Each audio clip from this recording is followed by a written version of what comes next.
So how does a president who personally, truly despises war end up leading his country into a conflict that literally creates an empire? Well, that's exactly what we're digging into today.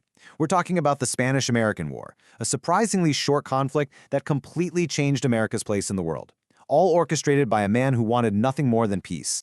And this quote right here, it gets to the absolute heart of the story.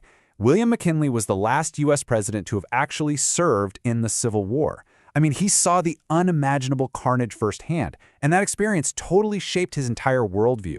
For him, war wasn't some abstract idea. It was a bloody, awful reality he was desperate to avoid. So, you have to picture it. When McKinley steps into the White House in 1897, his mind is not on foreign adventures. Not at all. America was just clawing its way out of a really nasty economic depression. His whole mission, his entire focus, was on getting the country back on its feet. And this really shows you where his head was at. You know, that Civil War experience, seeing the horrors at places like Antietam, it gave him this deep personal opposition to conflict. So his #1 foreign policy goal was to find a peaceful solution in Cuba.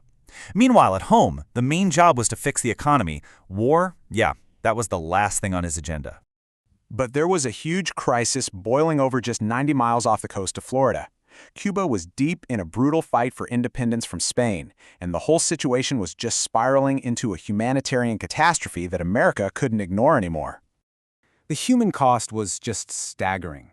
It's estimated that something like 400,000 Cuban civilians died, and not just from the fighting, but from the disease and starvation that came with it. And you can imagine, this suffering really fueled a growing outrage and sympathy back in the States. The whole thing was so awful because it was basically total economic warfare. You had Cuban rebels torching the island's economic infrastructure, the sugar fields, the railroads, to make it totally worthless to Spain. And what was Spain's response? They forced civilians into concentration camps, the infamous reconcentrados, to starve out the rebellion, which of course led to mass death. Now, all this chaos had a direct impact on the United States. Before the war, trade with Cuba was a pretty healthy $100 million a year. But the fighting caused it to totally collapse by more than 2/3. So now for McKinley, this wasn't just a humanitarian crisis, it was a serious economic problem that was messing with his recovery plans. And then, in early 1898, a series of events just slammed into the national consciousness, one right after the other, pushing McKinley's hopes for peace right to the breaking point. The whole situation was about to spiral completely out of his control. Just look at how fast this all went down. All through this time, you've got the yellow press pumping out these sensational, often exaggerated stories about Spanish brutality, just whipping the public into a frenzy. Then, in the span of a single week in February, 2 bombshells dropped. First, this. A private letter from the Spanish minister, a guy named Enrique Dupuy de Lome, gets stolen and published. And in it, he calls President McKinley weak, saying he's just trying to please the crowd. I mean, this was a massive diplomatic insult that absolutely outraged Americans and was seen as an attack on the nation's honor. And then, just 6 days later, tragedy. The American battleship USS Maine, which was sitting in Havana Harbor to protect American interests, suddenly explodes and sinks. 266 American sailors were killed. And that was the final straw. There was no going back. Almost overnight, this became the rallying cry across the entire country. The pressure on McKinley, the man who hated war, became absolutely overwhelming. The public, Congress, even his own party, they were all demanding action. His path to peace had just vanished. The war that came next was incredibly short and decisive.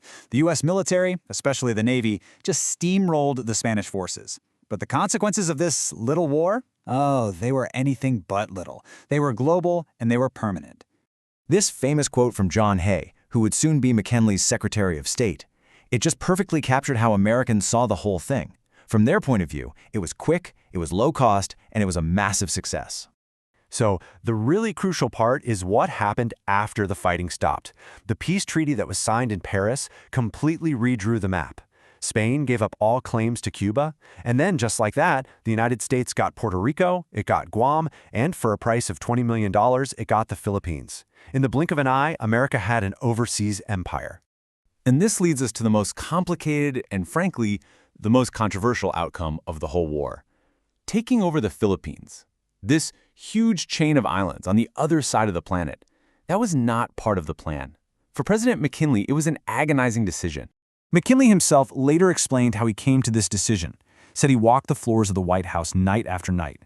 He basically reasoned it out like this. 1, he couldn't give him back to Spain. That would be cruel and dishonorable. 2, he couldn't let rivals like Germany or France snap them up. 3, and this really reflects the thinking at the time, he believed they weren't ready to govern themselves. So the only option left in his mind was for America to take them all and, in his words, to educate, uplift, and civilize them. And with that one decision, the transformation was complete. The United States, a country that had always defined itself as a republic, different from the old empires of Europe, had now become an imperial power itself, with territories and responsibilities all across the globe. So we're left with this fascinating question, aren't we? You have a president who detested war, who presides over a quick conflict that gives birth to an American empire. So was William McKinley a master of circumstance, skillfully guiding events toward a new American destiny? Or was he simply a man of peace, caught in a tidal wave of events that was too powerful for anyone to resist? It's a question that really continues to define his complicated legacy.